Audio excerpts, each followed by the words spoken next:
Hello बच्चों, let's see the question. The question says the decreasing order of acid strength indicated by following sequence of reaction in this reaction is given to you: triphenyl CH NaNH2, triphenyl C negative Na positive, C2H2, then HC triple bond Cn plus PSP H2O CH ethyne plus NaOH. Option A we have NH3 greater than PH3CH greater than CH2H2 greater than H2O. Option B H2O greater than CH triple bond CH greater than PH3CH greater than ammonia. Option C CH triple bond CH greater than H2O greater than PH3CH greater than NH3. Option D PH3CH greater than ethyne greater than H2O greater than ammonia. तो चार हमारे पास acid दिए गए हैं, हमें in acid की acidic strength का order बताना है। तो first of all let's write down the key concept which is stable is the conjugate base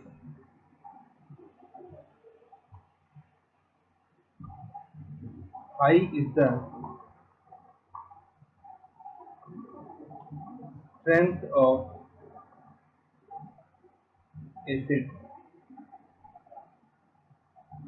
जिसका कॉन्जुगेट बेस जितना ज्यादा स्टेबल होगा उस एसिड की उतनी ही ज्यादा हमारे पास स्ट्रेंथ होती है। तो इसी कॉन्सेप्ट को यूज करके हम इस क्वेश्चन को सॉल्व करेंगे। तो सबसे पहला है हमारे पास CH3CH, इसका स्ट्रक्चर कुछ इस तरह से बनेगा, बेंजीन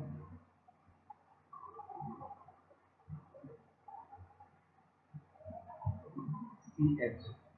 इसमें हमने ऐड किया NaNH2 सोडामाइड। NaNH2 हाइड्रोजन को एक्सट्रैक्ट करेगा, ये इलेक्ट्रॉन पेयर चला जाएगा कार्बन पे और हमारे पास कुछ इस तरह का स्ट्रक्चर बचेगा, benzene C, benzene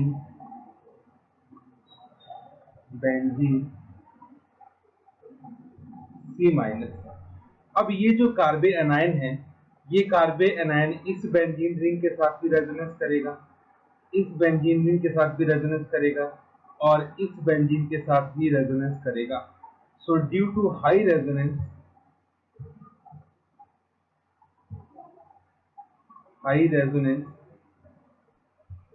this carbe anion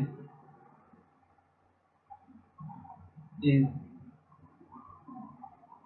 highly stable।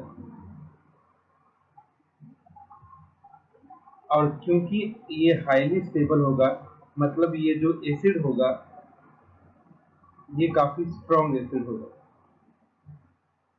अब हम बाकी की भी बात कर लेते हैं। अब ये जो आपके पास आयन बना, इसकी रिएक्शन किससे करवाई गई? इथाइन से, C2H2 के साथ। तो इस तरह से हमारे पास ये मॉलिक्यूल आ गया, C बेंजीन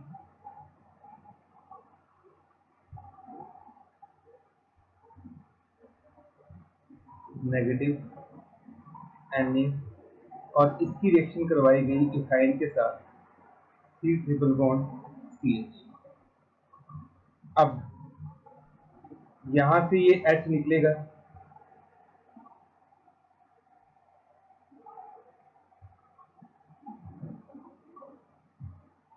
तो हमारे पास कुछ इस तरह से बन जाएगा,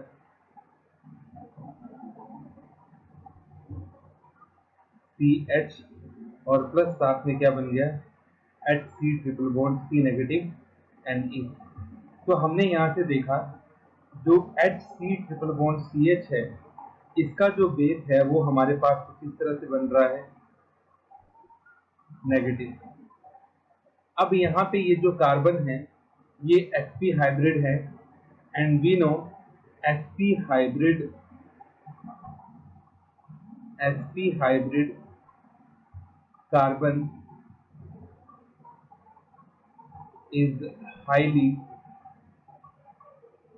electronegative,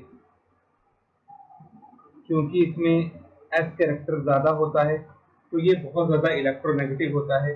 तो ये जो कार्बन आयन आपके पास बनेगा, ये कार्बन आयन भी हमारे पास स्टेबल होगा।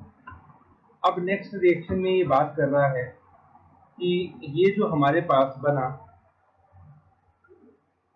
HC triple bond C negative Na, इसकी रिएक्शन हम करवाएंगे वाटर के साथ। तो ये बना रहा है CH ट्रिपल बॉन्ड CH और साथ में बना रहा है NaOH।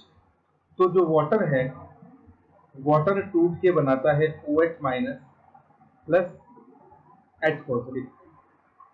तो ये जो वाटर का OH माइनस है, ठीक है, ये लेस स्टेबल होता है as compare to above two, क्योंकि यहाँ पे उतना ज़्यादा फैक्टर काम नहीं करता जितना कि बाकियों में स्टेबिलिटी होती है। तो OH माइनस जो है ये इथाइन और पहले जो ट्राइफिनाइल कार्बन आयन थे दोनों के कंपैरिजन में लेस स्टेबल होता है। और लास्ट हमारे पास एक अमोनिया है। तो हम जानते हैं अमोनिया तो बेस होता है, it is a base, hence it is least acidic। तो हमें जो चार ऑप्शंस दिए गए हैं उन चार ऑप्शंस के अकॉर्डिंग सबसे ज्यादा हमारे पास ट्राइफिनाइल CH एसिडिक होगा, फिर इथाइन, फिर H2O और सबसे लीस्ट एसिडिक हमारे पास कौन सा होगा? अमोनिया होगा, क्योंकि इसका कॉन्जुगेट बेस सबसे ज्यादा स्टेबल है, फिर इथाइन का, फिर H2O का और सबसे कम अमोनिया का। तो ऑप्शन नंबर डी जो है हमारे पास, that will be the correct option for this question, और यही हमारा एसिडिक स्ट्रेंथ का करेक्ट ऑर्डर रहेगा। तो hope you understood it well. Best of luck. Thank you.